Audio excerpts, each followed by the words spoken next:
안녕하십니까. 이시영TV입니다. 오늘은 이 방역과 면역에 대한 이야기를 좀 해야 될 것 같습니다. 여러분, 방역의 정말 꽃은 역시 예방주사입니다. 그래서 우리도 이제 맞기 시작을 했죠. 여러분 어떻습니까? 예방주사 맞으셨나요? 아직도 뭐 국민들이 정말 반도 아직 못 맞았다 하는 이야기를 듣고 참 미안하다는 생각을 하고 있습니다. 왜냐, 어떤 이 덕분이라는 게 딴 게 아니고 나이값 덕분이죠. 나이가 들었다고 일찌감치 맞으라고 이 전화가 왔어요. 그래서 뭐 깜짝 놀랐습니다. 그 하필 그 나이 든 사람부터 먼저 넣느냐. 나는 뭐 천천히 맞겠다. 그리고 젊은 사람 다 맞고 남거든. 나를 달라고 그렇게 이야기를 했습니다. 가만히 놀라가지고 왜 그러시냐고 맞아야 된다고. 그래서 이야기를 했습니다. 여보, 난 살만큼 살았어. 평균 수명 이상으로 살았습니다. 한참 됐어요. 평균 수명을 한참 지났죠. 그만큼 살았으면 참 축복받은 인생이고 장수 인생이다. 전 뭐 여한 없습니다. 그러니까 이제 이 젊은이부터 먼저 맞고 그래서 정말 참 활동도 많이 할 수 있도록 그렇게 해야지 이 나라가 부강하지. 그 뭐 다 죽어가는 그 영감한테 그 예방주사는 왜 낫겠다고 그럽니까? 난 뭐 천천히 맞을 테니까 걱정하지 마십시오. 제가 그 이야기를 했더니 우리 연구원들이 아주 뭐 깜짝 놀랐습니다. 아니, 박사님이 제일 먼저 맞아야 된다는 겁니다. 내가 왜? 나는 뭐 활동량도 많고 뭐 어느 현역보다도 더 부지런히 여기저기 다녀야 되고 많은 사람을 만나야 되는데 박사님의 말로 제일 먼저 맞아야 된다. 그 이야기입니다. 뭐 어느 젊은이 못지않게 많이 활동을 하지 않느냐. 근데 그거 안 맞겠다는 게 무슨 소리냐. 제일 먼저 맞아야 된다. 그래서 이제 우리 후보들이 자기들이 다시 이야기를 했어요. 그리 참 나는 뭐 떠밀리다시피 예방주사를 이 2차례 다 맞았어요. 그러고 보니까 뭐 참 한결 안심은 되는데 참 미안하다는 생각이 듭니다. 신문에 보니까 뭐 자꾸 예방주사가 이 계획대로 잘 진행이 되는 것 같지가 않습니다. 그쪽 제약회사에서도 약속을 때로는 어기기도 하고 이래서 참 정부에서 아주 곤욕을 치르고 있는 것 같아서 저는 지금도 참 이 젊은이들한테 참 미안하다는 생각을 저는 계속 하고 있습니다. 이 아주 참 이 죄책감이 많습니다. 이게 뭐 나는 그러지 않아도 항상 저는 빚쟁이라고 생각을 하고 있습니다. 내가 여기까지 오게 된 데는 정말 많은 사람들의 이 정성과 지원과 이런 참 눈물이 때로는 합쳐져서 내가 살려지고 있는 것인데 나는 뭐 살아가고 있다는 생각은 안 합니다. 나는 살려지고 있다. 이분들의 많은 좀 정성에 의해서 그런 생각을 하고 있는데 거기다 또 예방주사까지 제일 먼저 떡 맞고는 있으려니까 제가 미안할 수밖에 없는 것이죠. 그 사람들은 제가 이 동기들하고 같이 어디 지하철을 타고 가면은 저는 지금도 제가 여러 번 이야기했지만 요금을 내고 탑니다. 돈 내고.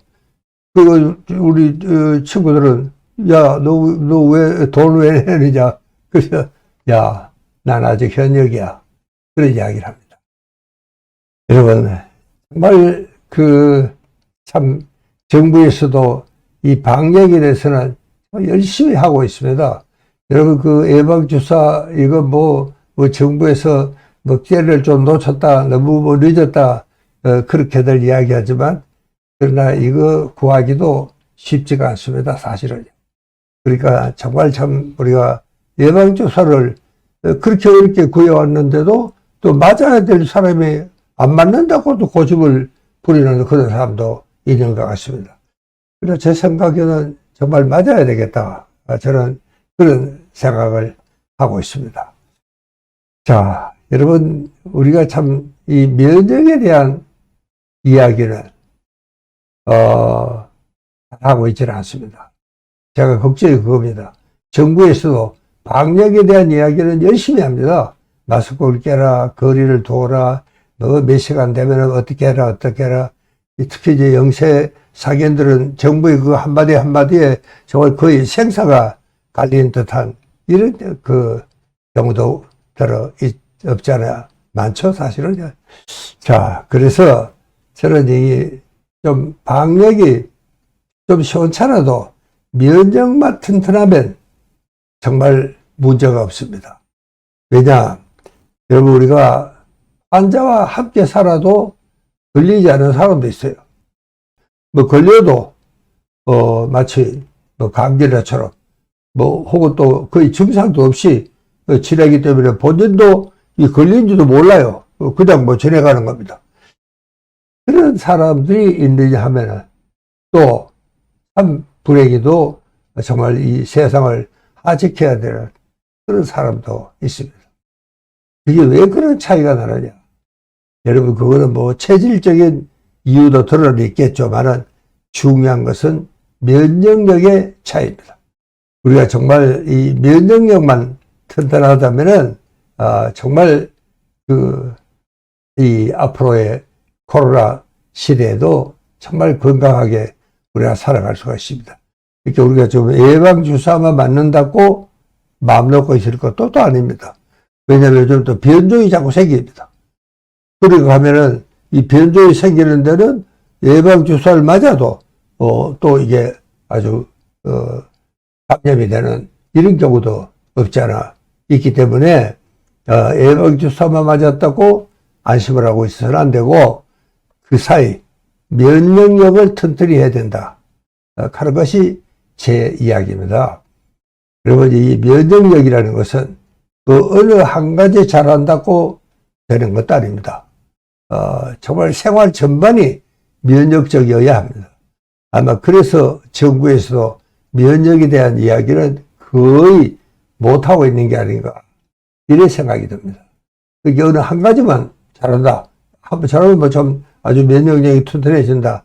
뭐 그렇게만 된다면요. 뭐 정부에서도 그걸 하라고 캠페인도 하고 그러겠죠. 그러나 그렇지가 않습니다. 면역력이라는 것은 생활 전반에 걸쳐서 잘해야 됩니다. 그렇게 뭐 운동하라. 운동 열심히 한다고 면역이 되느냐. 먹거리 조심해라. 뭐 우리가 또 마음을 정말 정이 잘 다듬어야 된다. 그 모든 것들이 다 잘 돼야 됩니다. 요즘 이제 가끔 시 중에는 이거만 먹으면은 뭐 면역이 좋아진다. 그런 이야기도 들어 있습니다. 그러나 우리가 참 이제는 그 면역력에는 방역 주사만 맞으면 된다. 그런 생각은 이제 버려야 됩니다. 왜? 우리는 이제 어차피 90, 100세를 살아야 됩니다. 여러분, 그렇게 살려 그러면은 어떻게 해야 되느냐? 이게 이제 코로나뿐만 아닙니다. 뭐 코로나 이상의 계절이 또 옵니다. 또 와요. 또 그것뿐만 아닙니다. 그런 계절이 아니라도 우리는 이제 이 80이 넘어가면은 병이 생깁니다. 우리가 이렇게 오래 살아본 적이 없거든요. 그렇게 이제 참 여러 가지 뭐 당뇨병, 고혈압은 물론이고 암, 치매까지 여러분 그런 병이라는 것은 우리가 평소에 정말 생활 습관을 올바로 하고 면역력을 튼튼히 해야지 우리가 예방할 수가 있습니다. 여러분 정말 나이가 들어가지고 정말 참 이 요양소 갈 형편이 되는 그런 인생은 정말 살아서 별로 의미가 없습니다. 건강에 따르는 장소라 해야지 그냥 장소만 한다고 이것은 자칫 재앙이 될 수도 있습니다. 그러니까 이 면역력과 함께 장소를 해야 된다. 그런 이야기를 오늘 아침에는 강조를 합니다. 그렇게 방역과 면역은 다르다는 사실입니다. 뭐 어떨 때는 이제 같이 생각을 해야죠. 하지만 그러나 여러분 우리가 방역만 할 게 아니고 각 개인으로 차원에서는 면역력도 튼튼히 해야 된다. 이걸 오늘 아침에 강조를 하면서 제 이야기를 마치겠습니다. 감사합니다.